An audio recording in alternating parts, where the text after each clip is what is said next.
Husband said, "I'll keep the dog and you take the daughter," and your mother-in-law started laughing. 20 years of marriage crumbled in the living room of a middle-class apartment in the Brookside neighborhood of New York City. Emily Roberts held her 7-year-old daughter close as she tried to hold back the tears stubbornly streaming down her face. The overdue bills, the hidden secrets, and the silent resentments finally exploded that Sunday afternoon. It was when Brian, red with anger, pointed his finger at his wife and uttered the words that would echo off the apartment walls. "Enough. When we split up, I keep the dog, and you take the daughter." Little Emma clung to her mother's chest on the grey sofa, while the caramel-colored dog cowered at the man's feet. To everyone's surprise, Grandma Ruth, Emily's mother-in-law, who had been watching the scene from her floral armchair, began to laugh. A laugh that started low and grew until it became almost uncontrollable. What no one knew was that this laughter hid a family secret that would change the fate of everyone in that room. "What are you laughing at?" Brian asked, redirecting his fury toward his mother. "This is serious." Grandma Ruth stifled her laughter and looked directly into her son's eyes. "You don't see it, do you? You're repeating the exact same words your father said to me 40 years ago." A heavy silence fell over the room. Emma looked confusedly from one adult to another, while Rusty the dog cautiously approached Emily as if seeking protection. "What are you talking about?" Brian lowered his voice. "Dad wouldn't do that." "Wouldn't he?" Grandma Ruth adjusted her gold-framed glasses. "You think you knew your father, but the truth is, you only knew the version of him I allowed you to know." Emily rose from the sofa, still holding onto Emma's grip on her light blouse. "Emma, sweetie, why don't you go play in your room for a little while? Mommy will be there soon." The girl hesitated, glancing worriedly at her father, but eventually obeyed. When the bedroom door closed, Emily turned to her mother-in-law. "Grandma Ruth, I think we could all use some sugar water. Are you okay?" "I'm fine, dear. In fact, I feel lighter than I have in the last 40 years. She looked at her son. "Sit down, Brian. It's time you learned who your father really was." Brian remained standing, his hands trembling slightly, his body rigid. "I know who my father was. An honorable man who died in a work accident when I was just 12. What are you trying to do?" Grandma Ruth took a deep breath, as if gathering strength to tell a long-kept story. "Your father didn't die in any accident. Son, Richard left us, said he couldn't take married life anymore, that he felt trapped. He took the dog we had, a mutt named Popcorn that you loved, and said exactly this: 'I'll keep the dog and you take the kid.'" Brian's face paled, and he finally sat down, as if his legs could no longer hold him. "You're making this up. Why would you lie about this all these years?" "To protect you, my son." Grandma Ruth's voice softened. "What mother wants her child to know he was abandoned by his own father? I created a story that let you keep your pride and respect for your father's memory." Emily moved closer to her husband and tried to touch his shoulder, but he pulled away. Rusty, sensing the tension, pressed against Emily's legs, seeking comfort. "Is that why you always had a problem with Rusty?" Emily asked, beginning to understand some of her mother-in-law's behavior. "You never liked us having a dog." Grandma Ruth nodded. Maybe I projected some old hurts onto the poor animal." She reached out her hand, calling the dog, who approached cautiously. "I'm sorry, little one, it's not your fault." Brian stood up abruptly, running his hands through his hair. "This doesn't change anything. Emily and I can't be together anymore. The problems are much bigger than this." "What problems, Brian?" asked Emily, crossing her arms. "The ones you created when you lost your job 3 months ago and didn't have the courage to tell me. Or is the problem the money you've been taking from our savings to pay for your online bets?" Brian's eyes widened. "How did you—" "I'm not stupid, Brian. I have a degree in accounting, remember? Or did you forget it was thanks to me we kept the house in our first years of marriage, while you finished college?" Grandma Ruth watched the scene with a mix of sadness and pride for her daughter-in-law. Brian had always been her spoiled son, the boy for whom she compensated his father's absence with overprotection. "Son, look at your wife and your daughter." Grandma Ruth pointed to the couch, where moments earlier Emily and Emma had been sitting together. "Look at what you're about to throw away." "You don't understand," Brian began, but was interrupted by the sound of Emma's bedroom door opening. The girl appeared in the hallway, holding a drawing. "Daddy, I drew a picture of us, from when we were happy." The silence that followed was deafening. Brian looked at the drawing, stick figures representing him, Emily, Emma, and Rusty, all holding hands under a smiling sun. In the corner, a smaller figure with white hair, clearly representing Grandma Ruth. "Emma, Brian's words failed him. Dear listener, if you're enjoying the story, take a moment to like and especially subscribe to the channel. It helps us a lot as we're just starting out. Now continuing. The tension in the room was palpable. Emma's drawing trembled in her small hands as her father's silence seemed endless. Emily stepped forward, instinctively shielding her daughter. "Brian, if you want to leave, go, but don't break your daughter's heart in the process." Something in Emma's gaze, the same hopeful expression he'd had at 12, waiting for his father to come home, made Brian step back. He lowered his accusatory finger and took a deep breath.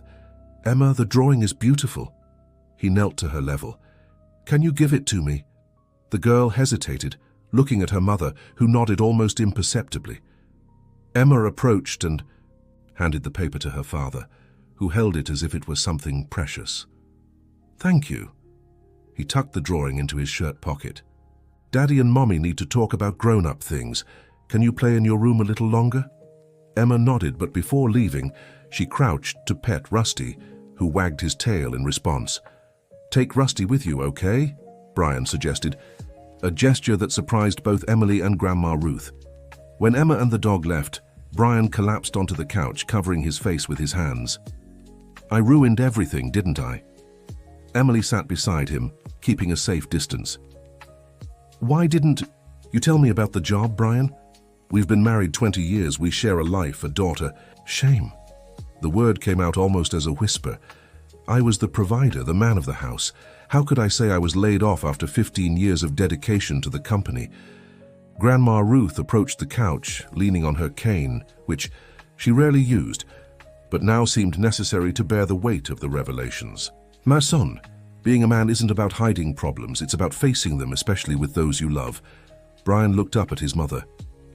"Like you faced it when Dad left? By lying to me my whole life?" The blow was hard, and Grandma Ruth felt as if she'd been slapped. Emily immediately stood up to help her mother-in-law sit down. "Brian, your mother doesn't deserve this." "No, Emily, he's right." Grandma Ruth adjusted herself in the armchair. "I was wrong, son. I thought I was protecting you, but maybe I was protecting myself. It was easier to say your father died a hero than to admit he simply abandoned us." Brian shook his head, trying to process the truth that redefined his entire childhood and adolescence. And the letters, the birthday cards he supposedly left before he died? "I wrote them, all of them." Grandma Ruth couldn't hold back her tears. "I didn't want you to grow up without a father figure, without knowing you were loved by your dad." The apartment in Brookside, which had always seemed small for 4 people and a dog, now felt endless, filled with decades of secrets and lies. "What about the gambling?" Emily asked, returning to the issue that also needed to be addressed.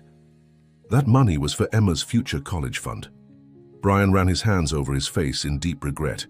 "It started small, you know, betting on soccer games just to supplement our income. When I lost my job, I thought I could win the money back quickly, but I just sank deeper.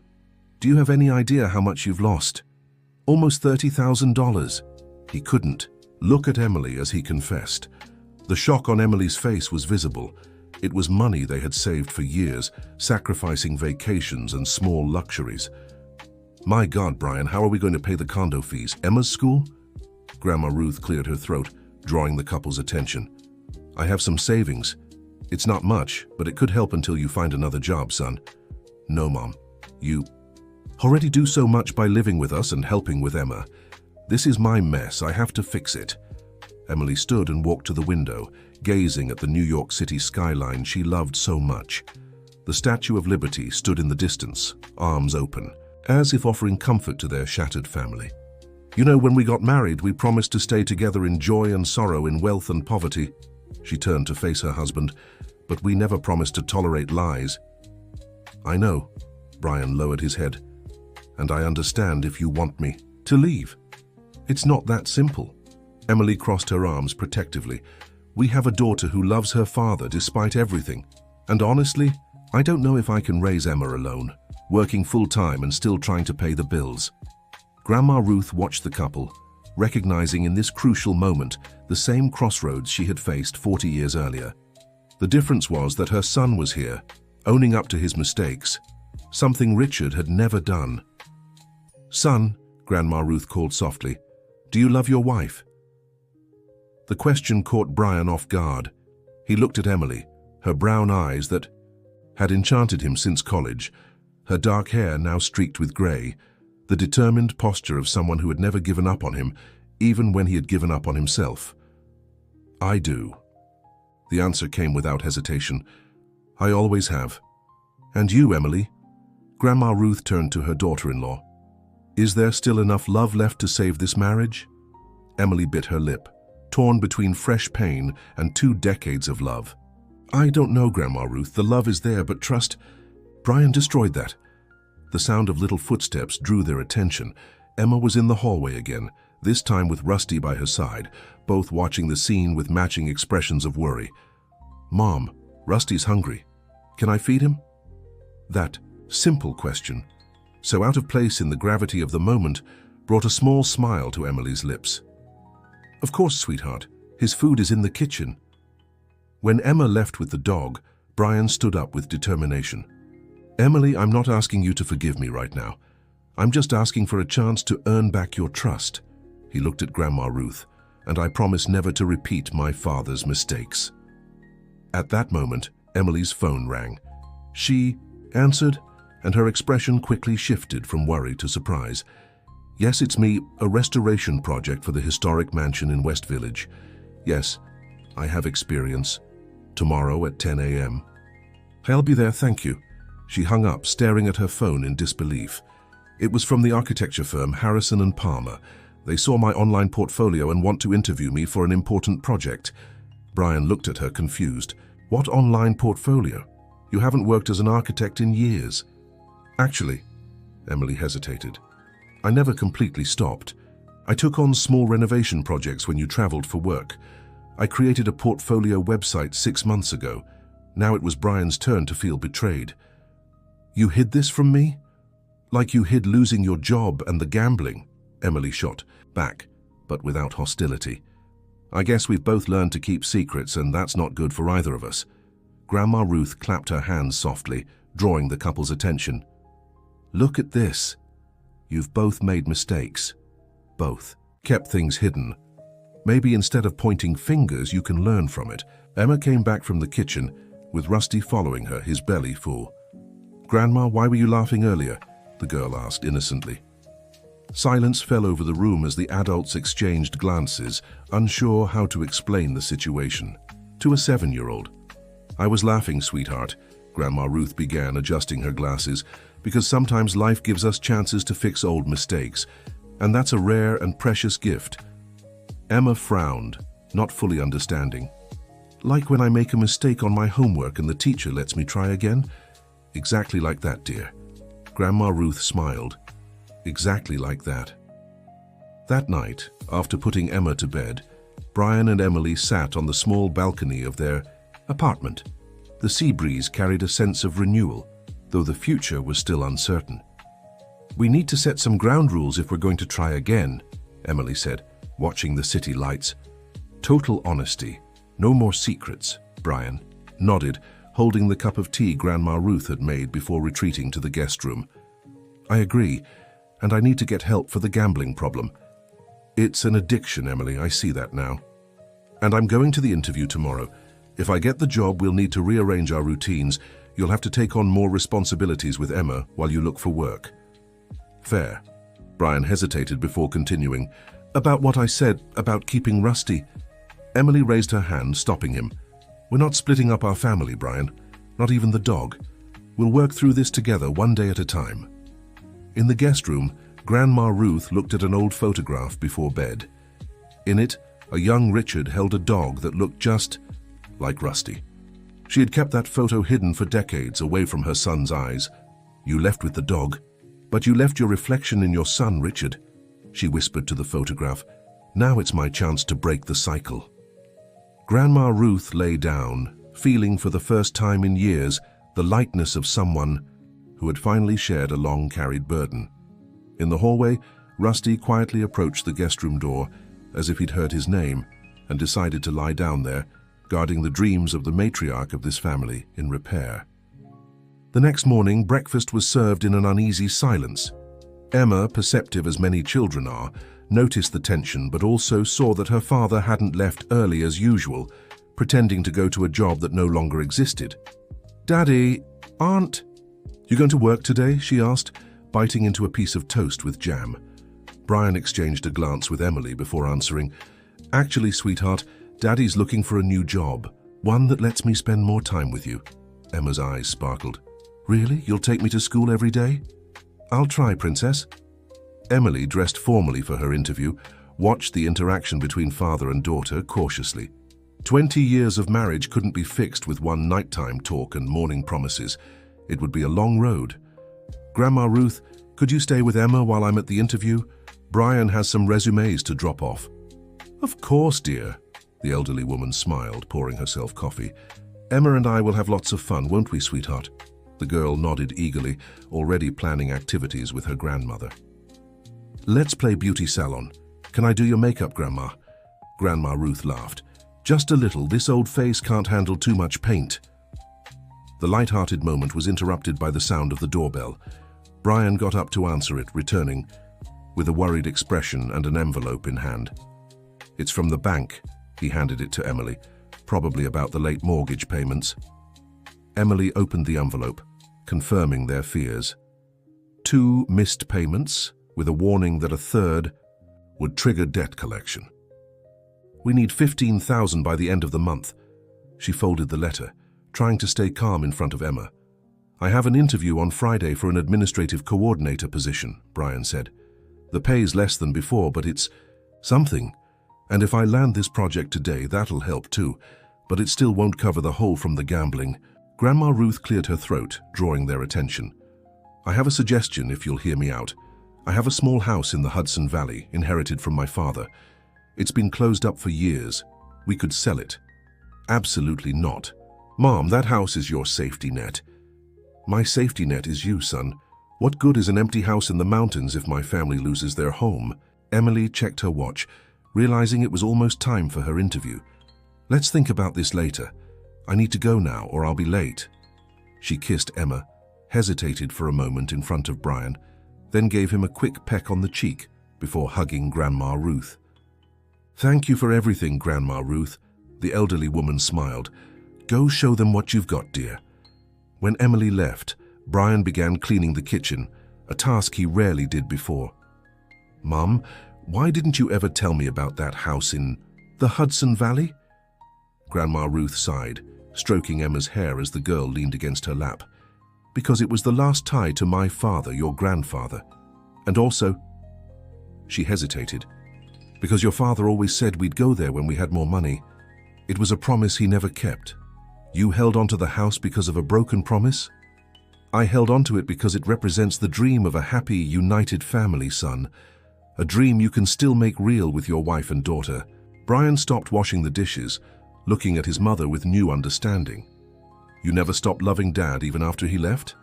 Grandma Ruth smiled sadly. "Love doesn't just vanish like magic, son. It changes. For a long time it turned into hurt and resentment, then acceptance, and finally wisdom." Emma, who had been listening even if she didn't fully understand, asked, "Grandma, did Grandpa go live in heaven when Daddy was little?" Brian and Grandma Ruth exchanged glances, the old lie hanging between them. "Actually, dear," began Grandma Ruth, deciding she wouldn't perpetuate lies any longer, "your grandfather chose to live far away, in another state. He needed to find his own path." "And he never came back to visit?" "No, sweetheart, he didn't." Emma processed the information with the simplicity of a child. "That's really sad. Daddy must have missed him a lot, huh?" Brian felt a lump in his throat. Suddenly all the anger he'd felt toward his mother for lying faded, replaced by the understanding of how hard it must have been for her to raise a child alone in a time when that was even more challenging. "I did, honey. But Grandma was always there for me." He stepped closer and wrapped an arm around her shoulders. And she was the best mother and father anyone could have. Grandma Ruth couldn't hold back her tears at that unexpected declaration. Meanwhile, Emily arrived at the architecture firm in the historic center of West Village, the restored Colonial. Mansion housing the firm Harrison & Palmer was a statement in itself, with its preserved details and contemporary adaptations. Emily Roberts, a poised woman in her 50s, greeted her. I'm Catherine Harrison. We loved your portfolio, especially the restoration project for the century-old bakery in Greenwich Village. Thank you, I'm flattered, Emily smiled, trying to mask her nerves. It was challenging but rewarding work. We want something similar for the old Campbell townhouse. Catherine showed photos of a badly deteriorated historic mansion. It's a 6-month project with a good budget. We need someone with your sensitivity for historical preservation. Emily studied the photos, feeling a professional excitement she hadn't fully experienced in years. It's a rough diamond. I can see the potential even beneath the layers of decay. The interview continued for another hour, with technical discussions on restoration approaches, materials, and deadlines. Finally, Catherine smiled in satisfaction. Emily, I'll be direct. We want you for this project. The salary is $12,000 a month plus bonuses for meeting deadlines. Emily's heart raced. It was more than she'd hoped for, and could solve most of their financial troubles. When would you need me to start? Next Monday, if possible. I know it's quick, but the project has tight deadlines. I'll need to check logistics with my family. I have a 7-year-old daughter. Catherine nodded understandingly. I completely understand. I'm a mother of 3. Our company values work-life balance. There's schedule flexibility as long as deliverables are met. Emily left the interview feeling strangely light, despite the problems still waiting at home. It was as if a long dormant part of herself was waking up again. As she rode the tram down West Village's hill, she gazed at the city she loved. New York City had always been the backdrop of her life, with its contradictions, beauty, and challenges. Suddenly, an idea struck her, one that could help not just her family, but also strengthen the new bonds of honesty they were trying to build. When she got home, she found a scene she never expected. Brian on the living room floor playing with Emma and Rusty, while Grandma Ruth knitted in her armchair, watching with a serene smile. Mommy, Emma ran to hug her. Daddy taught me checkers, and I won twice. Impressive, Emily grinned, hugging her. Did Daddy let you win? Not at all, Brian protested, standing up. She's a natural, takes after her mum. Emily couldn't help but smile at the compliment. How was the interview? Grandma Ruth asked, setting her knitting aside. I got the job, Emily announced, unable to contain her excitement. $12,000 a month, starting Monday. Brian came to hug her, genuinely happy for her, though Emily could detect a hint of uncertainty in his eyes. This is wonderful, love. Congratulations. And I had an idea on the way back, Emily said, looking at Grandma Ruth, about the house in Hudson Valley. Dear listener, if you're enjoying the story, don't forget to like and especially subscribe to the channel. It really helps those of us just starting out. Now back to the story. The room fell silent as everyone waited for Emily to share her idea. Emma, sensing this was an adult conversation, asked permission to go play in the room with Rusty. What's your idea, dear? Grandma Ruth asked once. The girl had left. What if, instead of selling the house, we turned it into a family inn? Emily's eyes sparkled with excitement. I could handle the restoration and adaptation design. Brian, with his experience in management, could run the business. It would be extra income and a fresh start for all of us. Brian seemed surprised by the suggestion. But we'd have to invest money. We don't have to renovate the place. I can use my connections to get materials at cost. And with the salary from this new project, we can start little by little. The important thing is having a plan, a shared goal. Grandma Ruth smiled, moved. It's a wonderful idea. That house has 5 rooms, a lovely garden, and a view of the mountains. I always thought it deserved more life than just my occasional visits. What do you think, Brian? Emily asked, watching her husband's reaction closely.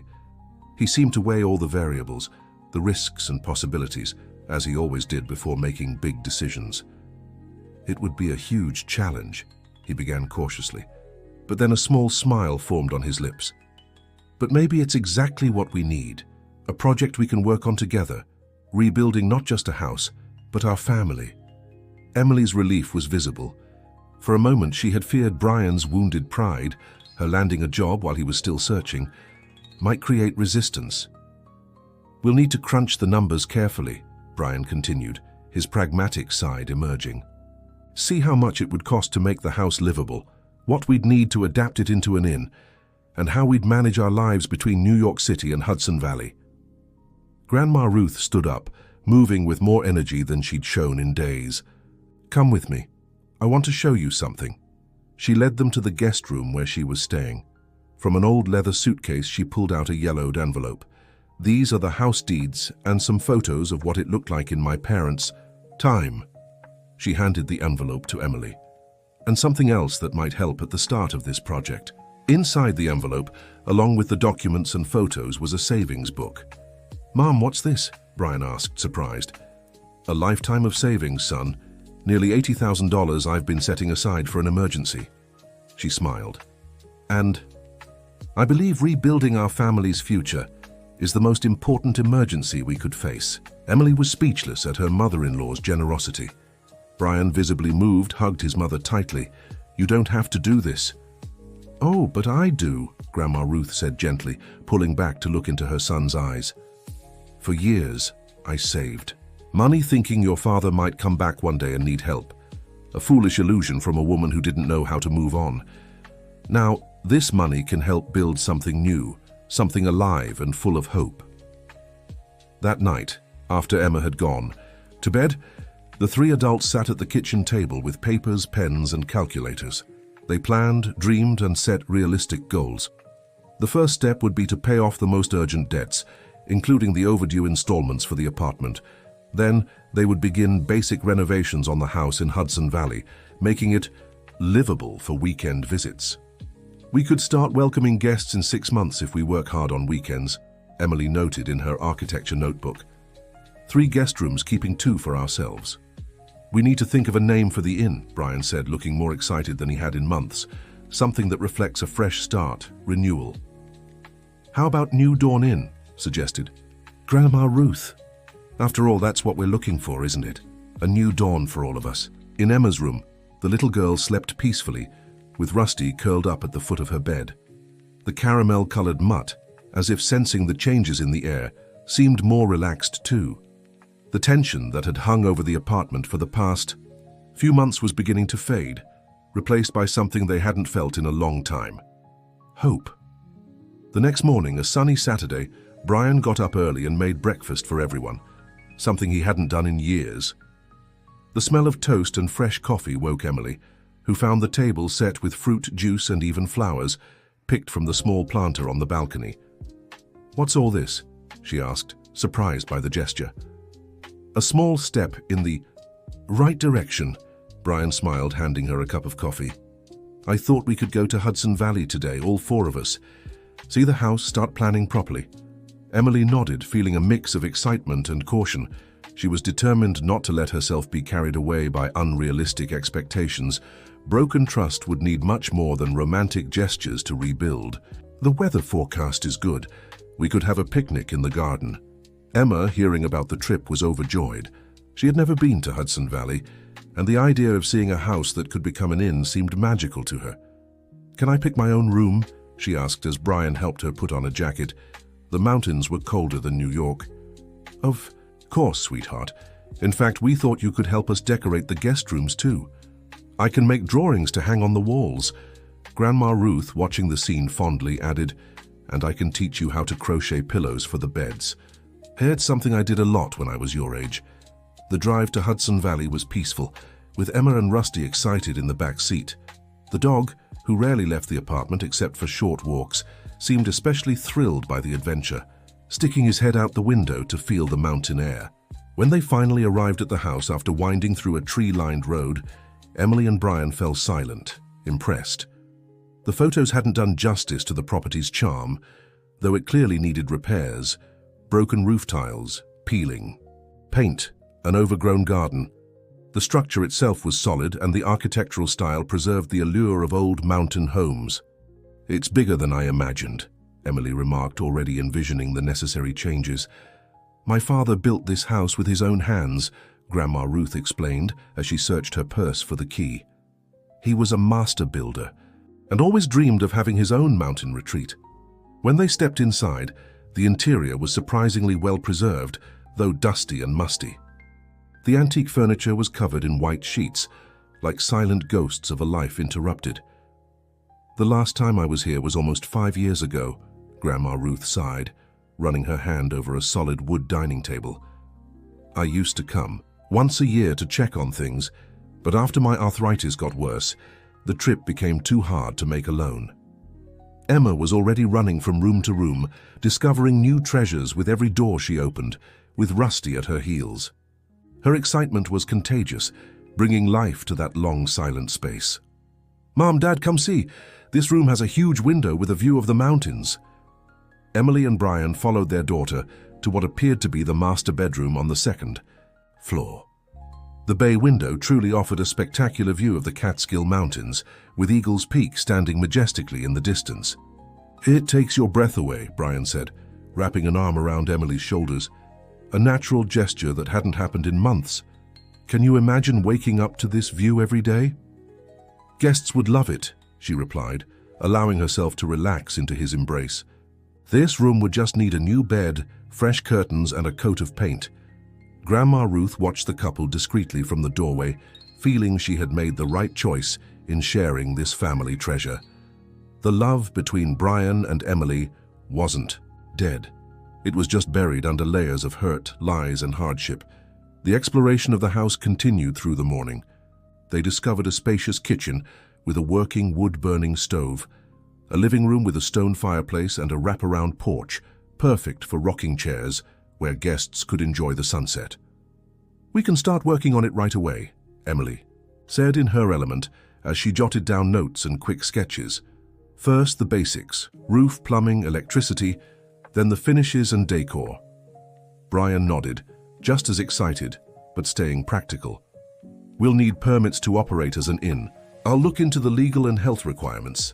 After the makeshift lunch they'd brought from home, they sat on the porch, gazing at the overgrown garden that had once been meticulously tended. Despite the tall weeds, flower beds and a small orchard with fruit trees were still visible. "When I was a child," Grandma Ruth began, looking at the garden wistfully, "my father grew everything here. We had apples, pears, plums, and my mother made jams we sold at the local market." "We could bring that back," Emily suggested. "Offer guests homemade jams at breakfast made with fruit from our own orchard." Emma, who was playing with Rusty on the lawn, suddenly shouted, "Look, a treehouse!" Everyone turned to where she was pointing. Partially hidden in the branches of an old mango tree was a simple but well-built treehouse. "My goodness!" Grandma Ruth brought her hands to her mouth. "I'd completely forgotten about it." "Your great-grandfather built it for me when I was about your age, Emma." Brian looked surprised. "You never told me about that, Mom." "There are many stories I've never told, son," Grandma Ruth sighed. "Maybe it's time to share more about our roots, about who we are and where we came from." Evening came quickly, and with it time to return to New York. Emma begged to stay longer, or better yet, to sleep in the house, but the lack of preparation and the state of the rooms made that impossible for now. "We'll come back next weekend. I promise," Brian assured her as he helped gather the little treasures she'd found in the garden. Colorful rocks, interesting leaves, even a bird feather. On the drive back, the car buzzed with plans and dreams. Emily mentally listed needed supplies, Brian calculated costs and timelines. Emma imagined the adventures she'd have in that enchanted garden, and Grandma Ruth smiled quietly, feeling she'd finally found purpose for her later years. "We need to give this project a name," Emily remarked as they descended the mountains. "New Dawn Inn is nice, but maybe a little common?" Brian finished. "Exactly. We need something that reflects the history of the house, its soul." "How about Heritage Inn?" suggested Grandma Ruth. "After all, it's a family legacy we're transforming." "Roots Inn," Emma exclaimed from the back seat. "My teacher said it's important to know our roots." Brian and Emily exchanged surprised glances. For a 7-year-old, it was an unexpectedly profound suggestion. "Roots Inn. Emily said the name out loud. I like it. It has meaning. It's simple and memorable. Then it's decided. Brian smiled. Roots Inn, it is. When they arrived at the apartment in Brookside, it was already night. Emma had fallen asleep in the back seat, and even Rusty seemed exhausted from the adventure. Brian carried his daughter to bed while Emily helped Grandma Ruth, whose legs were sore after the busy day. Later, when everyone had settled in, Emily found Brian on the balcony gazing at the city lights with a thoughtful expression. What are you thinking about? She asked, joining him. How things can change so quickly, he replied, not taking his eyes off the city. Yesterday I was desperate, feeling like I'd ruined everything. Today I feel like we have a chance. Emily nodded, understanding exactly what he meant. We still have a long way to go, Brian. Trust isn't rebuilt overnight. I know. He finally turned to face her. But I'm willing to work for it every day for as long as it takes. You and Emma are my life. I don't want to be like my father. You're not your father. Emily touched his face gently. You're here, facing your mistakes, trying to fix them. That makes all the difference. They stood in silence for a moment, letting the night breeze and distant city sounds fill the space between them. We need to put together a work schedule. For Roots Inn. Emily finally broke the silence, turning to practical matters. Figure out what needs to be done first and how much we can invest each month. We can start tomorrow, Brian suggested. I still have some contacts from the company who might help with discounted building materials, and I can use my connections to get deals with interior design suppliers. It was as if Roots Inn, even though it still existed only in plans and dreams, was already fulfilling its purpose of uniting the family around a common goal. The next day, Brian woke to the sound of voices in the kitchen. When he got up, he found Emily, Emma, and Grandma Ruth sitting at the table, surrounded by papers, colored pencils, and magazine cutouts. What's going on here? He asked, still sleepy. We're making an inspiration board for the inn, Emma explained excitedly. Look, Daddy, this is my room. She held up a colorful drawing of a room with blue walls, a bed covered in pillows, and what looked like Rusty sleeping on a round rug. It's beautiful, sweetheart. Brian smiled, pouring himself coffee.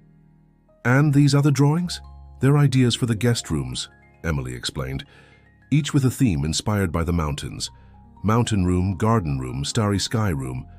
And this room with purple walls? That's for Grandma, Emma answered, because purple is her favorite color. Grandma Ruth looked touched by the inclusion. You all think I'll be living there too? Of course, Mom.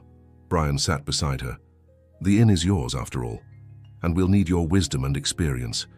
The elderly woman couldn't hold back her tears. For years, she had felt like a burden, especially after having to move into her son's apartment due to health issues. Now suddenly she was an integral part of a fresh start. I think I already know what I'll do, she said, discreetly wiping her eyes. I'll take care of the vegetable garden and the orchard. I've always had a green thumb, you know, and I can make jams and preserves like my mother used to. That would be perfect, Grandma Ruth, Emily smiled. We could even set up a small space to sell those preserves to guests as souvenirs of their stay. The day passed in excited planning. Brian made several calls to former colleagues, some of whom promised to help with materials or skilled labor at affordable prices. Emily sketched a preliminary renovation plan, setting priorities and phases of execution. Emma and Grandma Ruth continued working on the inspiration board, cutting out images from home decor magazines Emily had saved over the years. By the end of the day, the living room table was covered with a visual map of what Roots Inn could become. It was more than a business plan. It was a blueprint for a new life. The sound of the doorbell interrupted the family moment. Brian went to answer and returned with a serious expression, followed by a man in a suit. This is Mr. Thompson from the bank, he introduced. He's here to talk about the apartment financing. The mood in the room shifted instantly. The reality of their financial struggles, momentarily forgotten in the excitement of new plans, came crashing back. Mr. and Mrs. Roberts, the man greeted formally. As you must know from the correspondence we sent, the loan situation is critical. 2 missed payments and a 3rd due next week. Emily gestured to a chair for the visitor, while Emma and Grandma Ruth quietly retreated to the bedroom, taking Rusty with them. "We're aware, Mr. Thompson," Emily replied, "and we already have a plan to settle the situation." "I've received a promising job offer," Brian added, "and my wife was just hired for an important project." The bank representative didn't seem particularly impressed. "I understand, but the bank needs more concrete guarantees. Promises of future employment aren't enough given recent history." Emily and Brian exchanged glances. They had planned to use part of Grandma Ruth's money to cover the overdue payments but hadn't transferred it yet. "How much would we need to pay immediately to stop any debt collection process?" Brian asked directly. "The total amount of overdue payments plus interest and penalties comes to approximately $17,000. The man consulted a folder he'd brought. "If you can settle this within the next 5 business days, we can renegotiate the upcoming payments." Emily took a deep breath. It was a large sum, but not impossible with Grandma Ruth's help. "We'll make the payment by Wednesday," she stated confidently. "You can prepare the documents for settling these overdue payments." After the bank representative left, Brian sank heavily onto the couch. 17,000. That's almost a quarter of Mom's savings. "I know, but we have no choice. Brian, losing this apartment would be devastating for all of us. I feel like a complete failure," he confessed, covering his face with his hands. 45 years old and having to turn to my elderly mother to save my family." Emily sat beside him, holding his hands. "Look at me." She waited until he raised his eyes. "Everyone goes through tough times. What defines character isn't never falling. It's how we get back up, and you're getting back up, Brian. We're all in this together." "I'm scared, Emily," he admitted in a rare moment of vulnerability. "What if I don't find another job?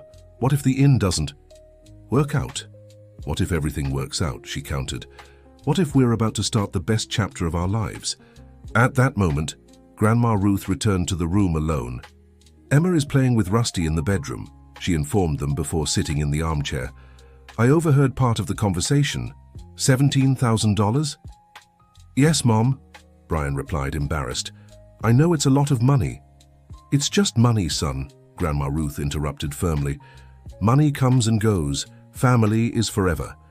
She pulled an old bank book from her robe pocket. "We'll make the transfer tomorrow. Better to settle this quickly so we can focus on what really matters, building our future." Brian stood and hugged his mother, speechless with gratitude.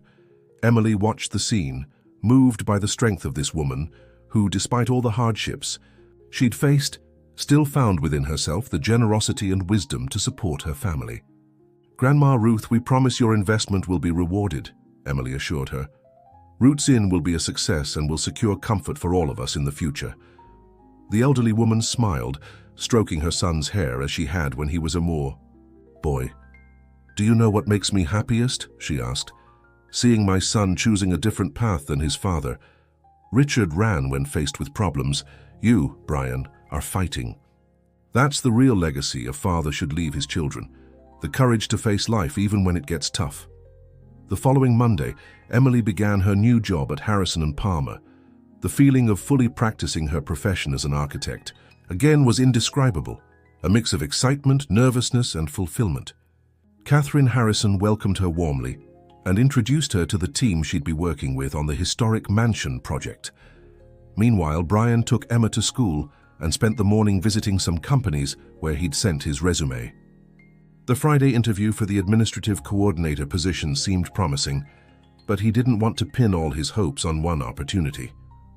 Grandma Ruth, for her part, began meticulous research on herbs and plants that could be grown in the mountains, taking notes on planting and preservation techniques. She also started sorting through old family recipes for the preserves and jams she planned to make. When Emily returned from work that evening, she found a small celebration waiting for her. Emma had made a colorful poster that read, "Congratulations, Mommy Architect." Grandma Ruth had baked a chocolate cake, and Brian had bought a small orchid, Emily's favorite flower, to mark the occasion. "How was your first day?" Brian asked as he served dinner, another task he'd now taken on willingly. "Challenging but exciting," Emily replied, clearly energized. "The mansion has unique architectural features, but needs major structural work." It'll be a complex project. I'm sure you'll do brilliantly, Brian smiled, pouring her some wine. You were always the most talented in our class back in college. Emily was touched by the sincere compliment. It had been a while since Brian had praised her like that, without any trace of resentment or competition. What about you? Any news on the job hunt? Actually, yes, Brian said, sitting at the table with a cautiously hopeful expression. I got a call from Next Gen Solutions. They saw my resume online and want to interview me for an administrative project manager position. That's wonderful, Emily exclaimed. Next Gen is a growing company, isn't it? Yes, they develop management systems for small and mid-sized businesses. The starting salary would be a bit less than what I used to make, but there are good growth opportunities. Emma, who was enthusiastically eating her cake, asked, Does that mean you're both going to work now? Who's going to pick me up from school? The couple exchanged glances. It was a practical question they hadn't fully discussed yet. We'll figure it out, sweetheart, Emily reassured her. Maybe Dad can pick you up some days, and I'll do it others, and we have Grandma too. I'd love to pick you up from school, dear, Grandma Ruth smiled. Just like the days when I picked up your father when he was your age. The mention of Brian's childhood brought a nostalgic smile to his face. You used to wait for me at the school gate with homemade cookies, he recalled. All my friends were jealous, and now I can do the same for my granddaughter. Grandma Ruth stroked Emma's hair.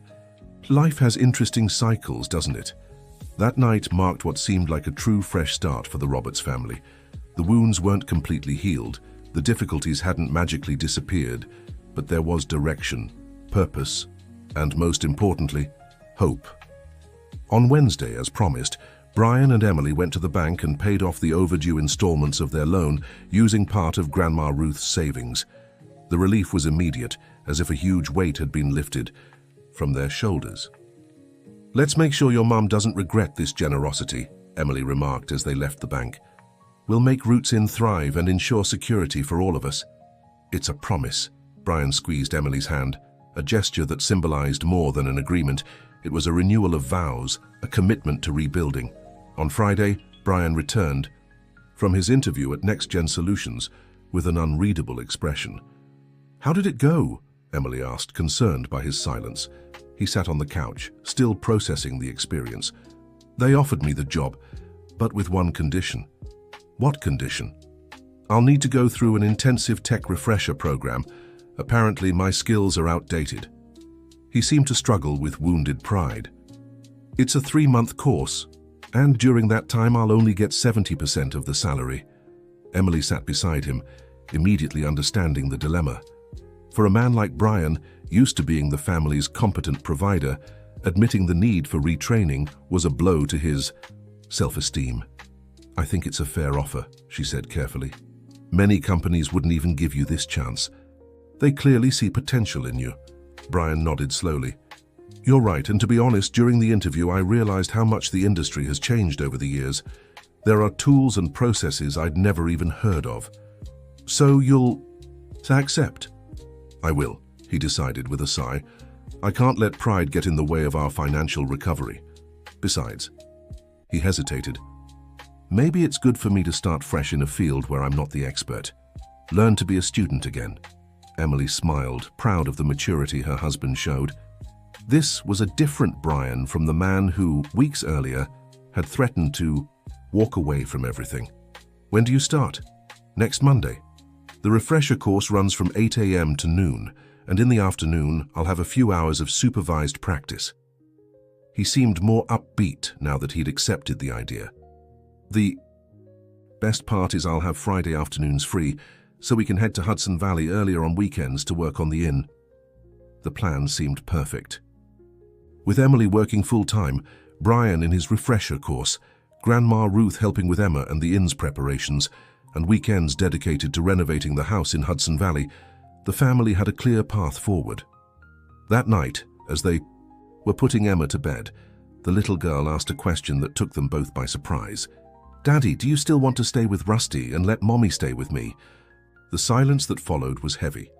Brian and Emily exchanged glances, realizing how much their argument had affected their daughter, even if she didn't fully understand its meaning.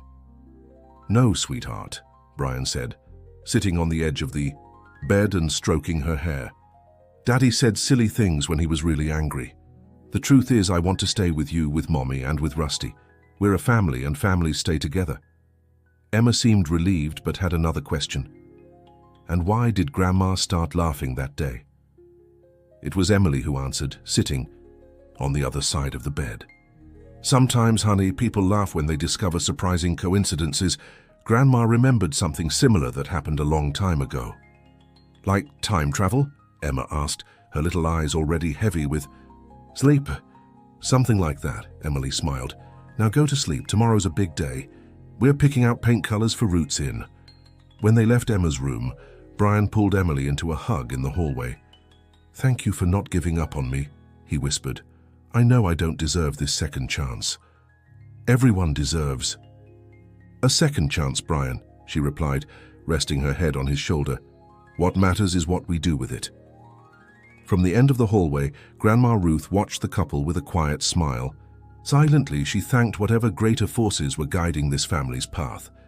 Unlike her own story, her son's was being rewritten with the possibility of a happy ending. On Saturday, as planned, the family left for Hudson Valley early in the morning. The car was loaded with basic cleaning supplies, some tools, paint samples, and renewed enthusiasm. Rusty, already understanding they were heading to the mountain house, showed his excitement with happy little barks. Dear listener, if you're enjoying the story, don't forget to like and subscribe to the channel. It really helps us as we're just starting out. Now back to the story. This time, arriving at the house felt different. There was no longer the surprise of discovery, but the determination of those beginning a journey of transformation. Brian went straight to check the roof, identifying the broken tiles that needed replacing. Emily inspected the electrical and plumbing systems, taking notes on the most urgent needs. Grandma Ruth and Emma, with Rusty always nearby, began cleaning the garden, removing dry leaves and identifying the plants still surviving under the overgrown weeds. Lunch was an improvised picnic in the garden, with sandwiches and fruit accompanied. 5 stories Grandma Ruth told about the house's past. "So your grandfather used to play guitar on that porch every evening," she said, pointing to the wraparound space. Neighbors from the nearby cottages would come over to listen. It was a different time when people gathered without needing formal invitations. "We could bring that back at the inn," Emily suggested. "Music nights on the porch, many guests would appreciate that intimate experience." "And I could learn to play guitar," Emma exclaimed, always excited about new possibilities. "That's a great idea, sweetheart," Brian smiled. "I'll start looking for lessons for you when we get back to New York City." After lunch, the work continued. Brian and Emily focused on measuring every room precisely to finalize the renovation plans. Grandma Ruth showed Emma how to identify the garden plants, sharing knowledge she'd learned from her own mother decades earlier. By the end of the day, exhausted but satisfied, they held a small symbolic ceremony. They painted a small section of the exterior wall together with the color they had chosen for the inn, a soft aqua green that reminded them of the forests in the mountains. To mark the official beginning of Roots Inn, Emily explained, handing a small brush to Emma, who diligently painted her part of the wall. That weekend set the tone for the months to follow. During the week, everyone fulfilled their responsibilities in the city. Emily with her restoration project, Brian with his technology refresher course, Emma at school, and Grandma Ruth taking care of the house and researching gardens and herbs. On weekends, they all headed to the Hudson Valley to work on transforming the house. Weeks turned into months, and with each visit, Roots Inn took shape. The roof was completely restored before the rainy season. The electrical system was updated to meet modern needs, with hidden wiring to preserve the home's rustic charm. The kitchen was expanded and modernized, keeping the original wood-burning stove as the centerpiece, now complemented by contemporary appliances. The rooms were renovated one by one, each with a unique theme just as originally planned. The mountain room featured a hand-painted mural by Emily depicting the Catskill Mountains. The garden room had floral patterned wallpaper and direct access to a small private balcony. The starry sky room in the attic received a special ceiling with small embedded lights that mimicked constellations. The garden, under the devoted care of Grandma Ruth and Emma, flourished back to its full glory. Beds of aromatic herbs, seasonal flowers, and a revitalized orchard transformed the outdoor space into a true paradise. The treehouse was restored and expanded, becoming a special attraction for families with children. Back in the apartment in Brookside, changes were also visible. The relationship between Brian and Emily, which had once seemed irreparably damaged, grew stronger every day through their shared work, honest communication, and renewed commitment. Arguments didn't disappear completely. After all, they were both strong-willed, but now they were handled with mutual respect and a focus on resolution. Brian completed his technology refresher course with distinction and was promoted to project manager at NextGen Solutions. His salary, though still lower than his previous job, gradually increased as he demonstrated his abilities. More importantly, he found satisfaction in learning new skills and working in an environment that valued innovation and adaptability. Emily, in turn, shone in her return to architecture. The historic mansion project in West Village was completed so successfully that the firm Harrison & Palmer invited her to become a minority partner, recognizing her exceptional talent for preservation restoration. This new position gave her more flexible hours, making it easier to dedicate weekends to the inn. Grandma Ruth thrived in her new role as the family's active matriarch. Her knowledge of plants and traditional cooking became central to Roots Inn's identity. The jams and preserves she made not only delighted the first experimental guests they hosted, but also began gaining local fame, with orders coming in from small neighborhood shops. Emma, now 8 years old, grew into a confident and creative child. The emotional instability caused by earlier family tensions gave way to a quiet confidence in her family's love and support. Her artistic talent, nurtured by Emily and encouraged by Brian, showed in the illustrations she created to decorate the inn's rooms and in the handmade labels for her grandmother's preserves. Rusty, the dog who almost became a source of conflict, was now the official mascot of Roots Inn. His friendly and protective personality charmed the visitors, and he seemed especially pleased with the routine of splitting his time between the apartment in the city and the wide-open spaces of the mountains. 6 months after the renovations began, Roots Inn was ready to welcome its first official guests. The family decided to host a special opening weekend, inviting some close friends to experience the inn's hospitality and provide feedback before opening to the general public. On the evening before the first guests arrived, the family gathered on the porch of the house, reflecting on the work they'd accomplished and the future they'd built together. If someone had told me on that terrible Sunday that we'd be here 6 months later, I never would have believed it, Brian remarked, holding a glass of wine. Sometimes we have to hit rock bottom to find the strength to climb back up, Grandma. Ruth mused, gently rocking in a chair Brian had restored especially for her. The important thing is that we found a way together, Emily smiled, watching Emma play with Rusty on the lawn, still lit by the last rays of the setting sun.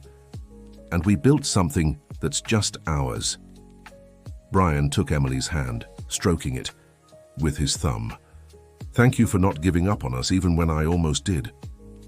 20 years of history isn't thrown away because of a few hard months, Brian, she replied, leaning in to kiss him softly. Grandma Ruth watched the couple with genuine satisfaction. The cycle of abandonment that had begun with Richard had been broken. Her son had chosen a different path, and in that, there was a victory that transcended generations. The night wore on, but no one seemed eager to go inside. There was something magical in the mountain air, in the peace of that shared moment, in the feeling of collective accomplishment. You know what's funny? Grandma Ruth broke the silence. It all started with a threat of separation and an unexpected laugh. Brian looked at his mother, curious. Why exactly did you laugh that day, Mom? I never asked. Grandma Ruth smiled, her eyes distant as if reliving the moment. Because in that instant, when you said those words about the dog and your daughter, I saw your father in you. Not just in the words, but in the gesture, the expression, and I realized something I'd never noticed before. What? Emily asked, equally curious. That your father, Brian, was terrified that day. It wasn't anger I saw in his eyes when he said he'd take the dog and leave me with you. It was fear. Fear of failing as a father, fear of not being the man. He thought he should be. She adjusted her glasses on her wrinkled face. And I saw that same fear in you that Sunday. Brian absorbed that surprising perspective, reinterpreting not just his own moment of crisis, but also his father's history. Do you think he regretted it, leaving? Grandma Ruth hesitated before answering. I'm sure he did, son, but not everyone has the courage you had to face their mistakes and work to fix them. Some just keep moving forward, carrying regret like an invisible scar. The sound of Emma's laughter interrupted the conversation. The girl ran through the garden with Rusty, both seemingly caught up in some imaginary game under the moonlight that had now replaced the sunlight. Let's preserve this moment, Emily suggested, pulling her phone from her pocket to photograph the scene. Our first official night at Roots Inn. The photo captured more than just people on a porch. It captured the end of a cycle of pain and the beginning of a journey of healing.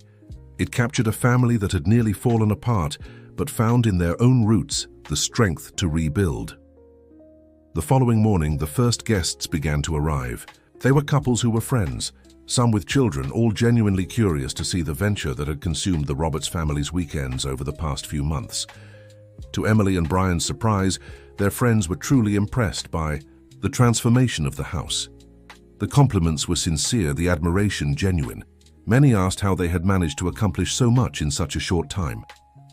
The secret was working together, Brian replied as he gave a tour of the property. Everyone brought their skills and enthusiasm. The breakfast served by Grandma Ruth was a spectacle in itself.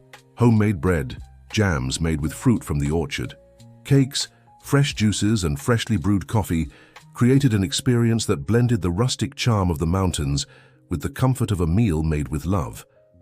Emma proudly took on the role of junior guide, showing the other children the secrets of the house, especially the treehouse that had become her favorite spot. Rusty tagged along with the group of kids like a furry supervisor, making sure everyone stayed safe during their explorations. After breakfast, Emily announced the day's activities, a light hike around the property, where Brian would explain the local flora, a jam-making workshop with Grandma Ruth, or simply free time to enjoy the peace of the mountains. As the guests dispersed among the activities, Emily found a moment to take in the full scene.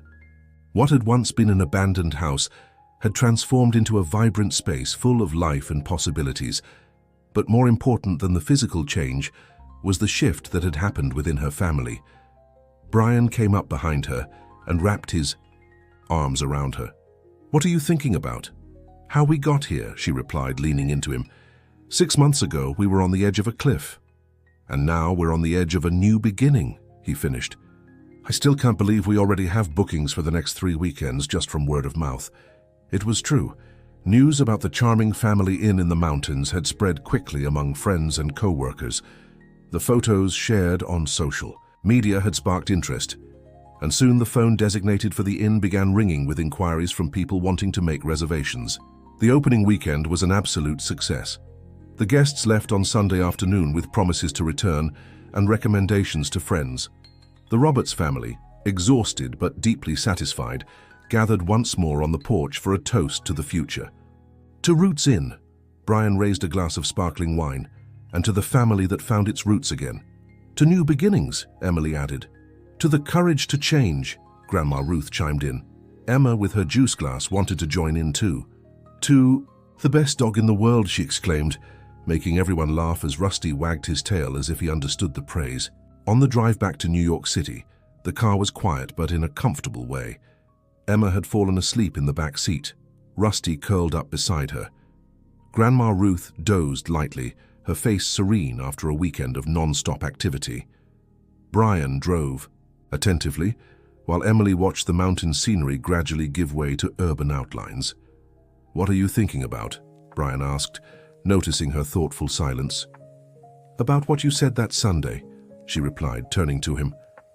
I'll take the dog and you take the daughter.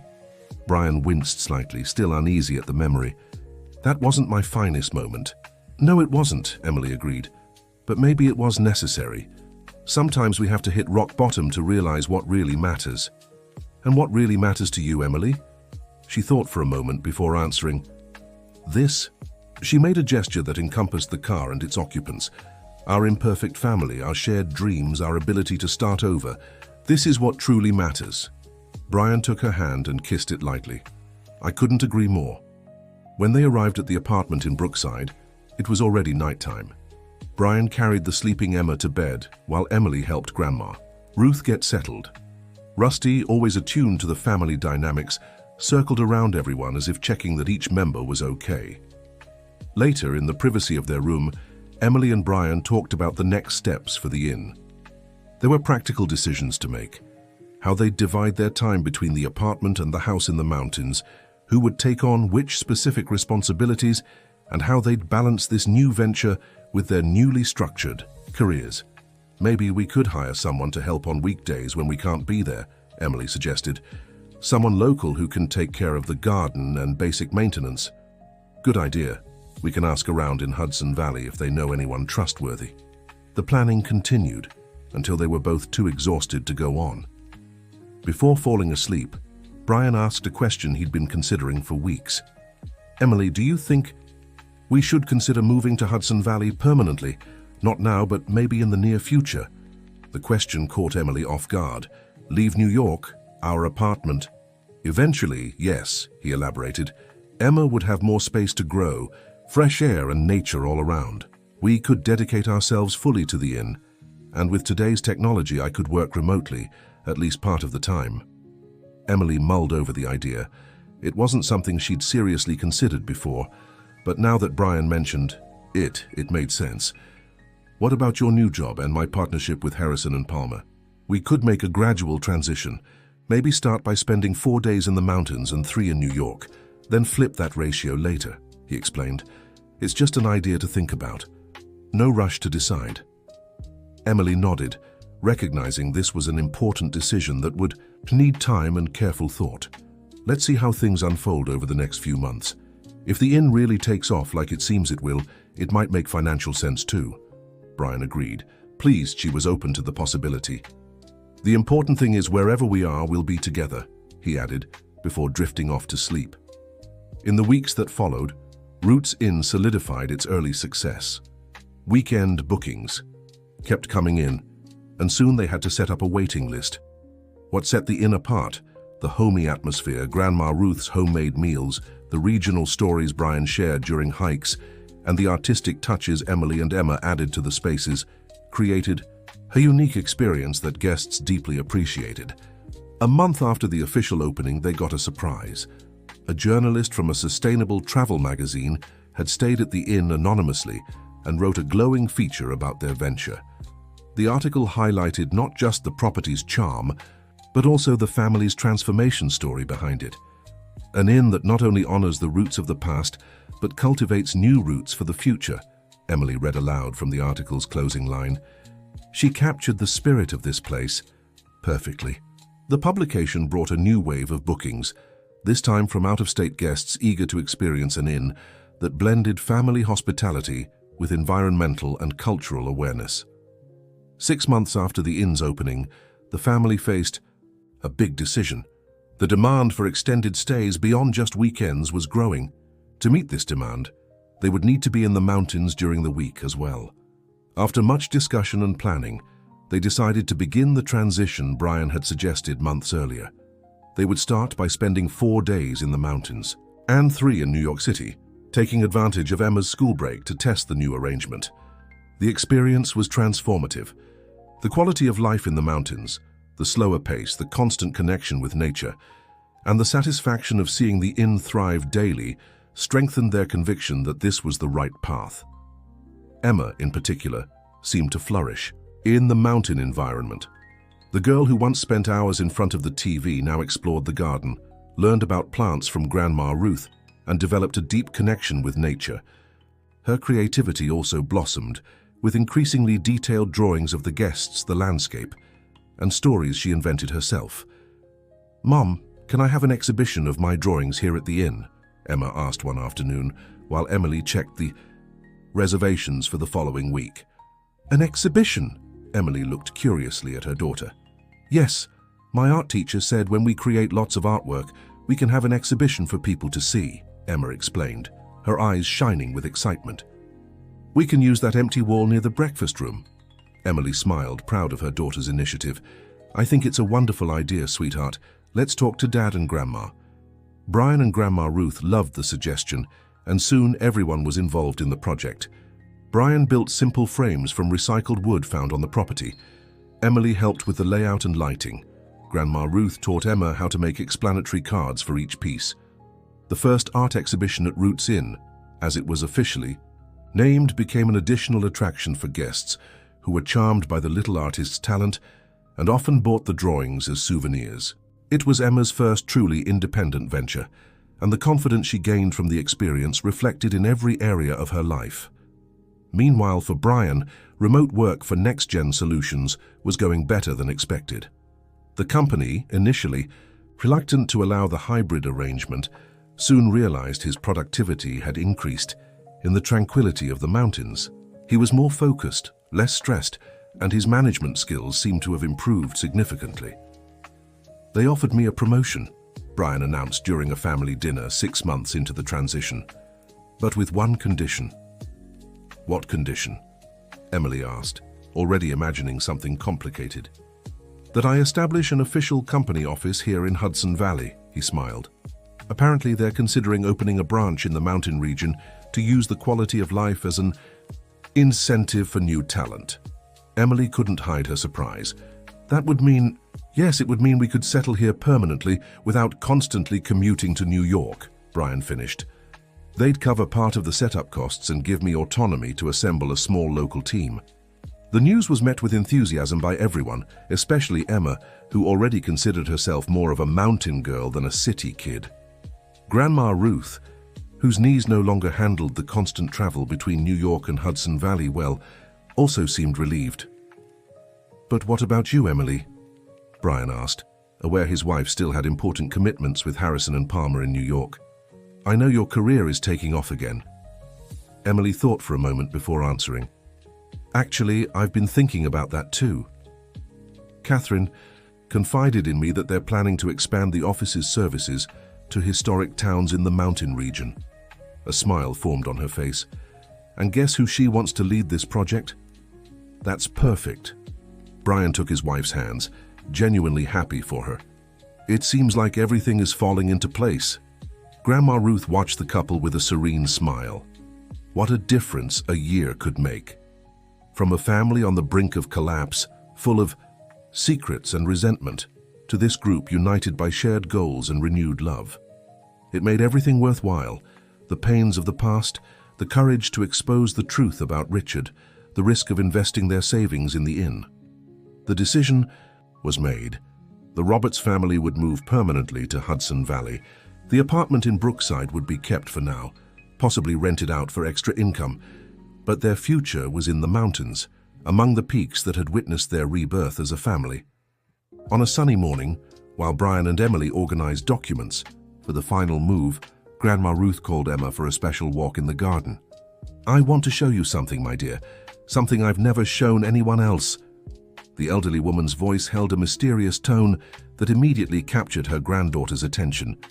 They walked to a more secluded part of the property, where ancient oak trees created a small shaded area. Grandma Ruth, leaning on her cane, pointed to a particularly lush tree. "See those initials carved into the trunk? RT plus RJ." Emma stepped closer, fascinated by the discovery.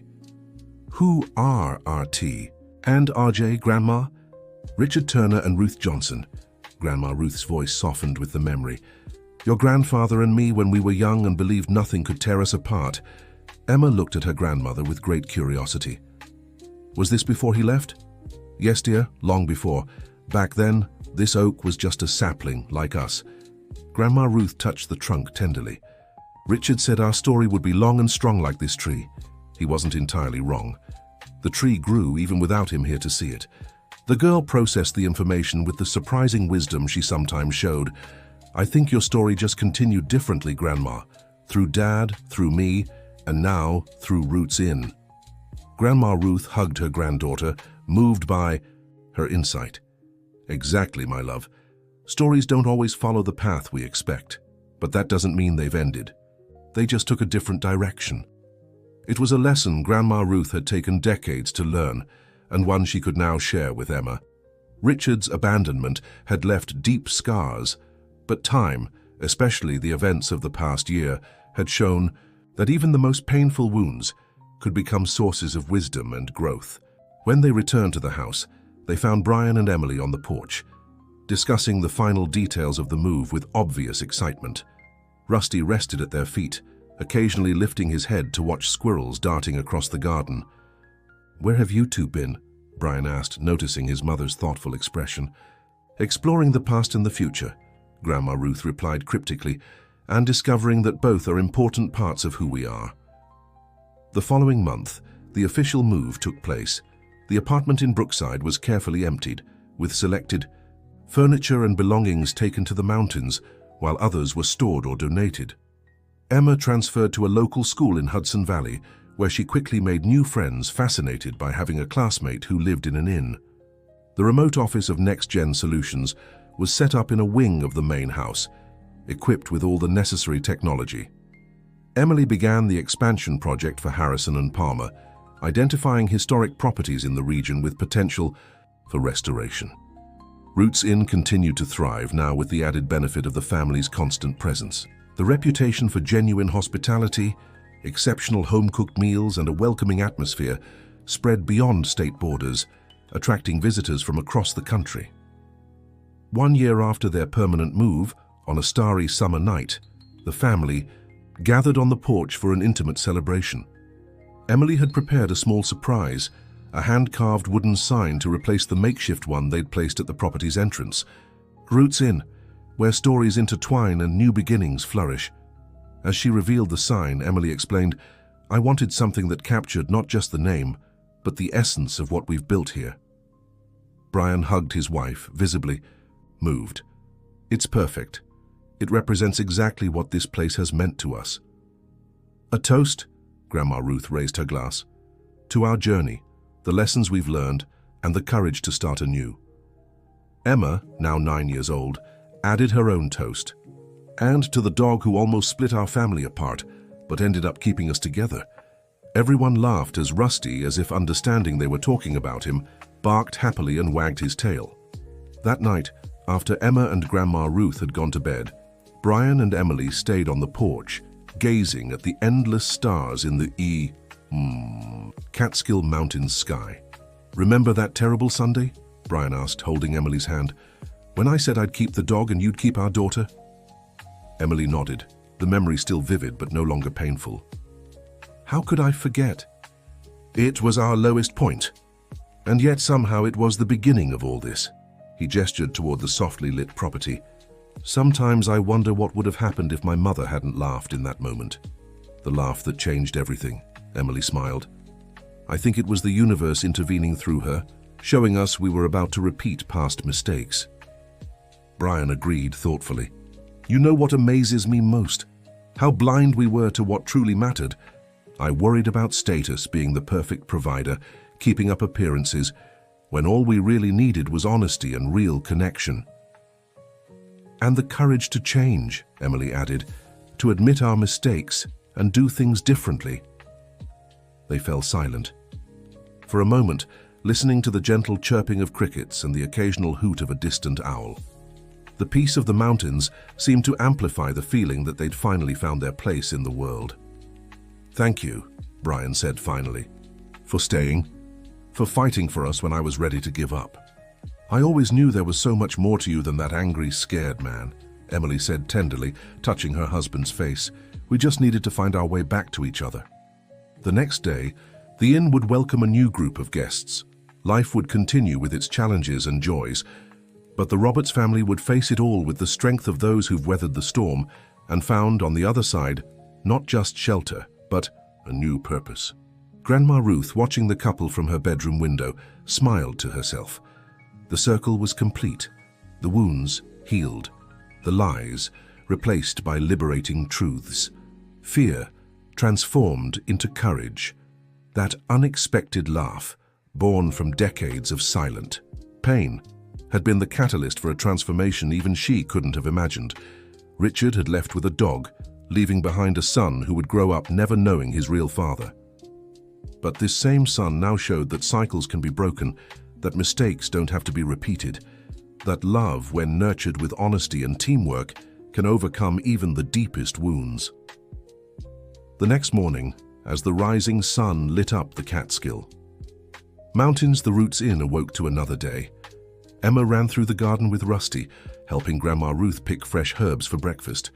Brian checked the reservations in the system he had implemented, while Emily put the finishing touches on the living room decor, replacing flowers that had begun to wilt. A new family arrived that morning, perhaps weary of city life, perhaps seeking a temporary refuge, or perhaps, without even knowing it yet, looking for inspiration for their own fresh starts. Whatever they were searching for, they would find at the Roots Inn not just hospitality, but the living example of a family who had learned, the hard way, that true roots aren't in a physical place, but in the connections we cultivate with one another. The end. Dear listener, did this story touch your heart? Share your thoughts in the comments and tell us, would you have given a second chance like Emily did? Subscribe so you don't miss our next tales of family resilience.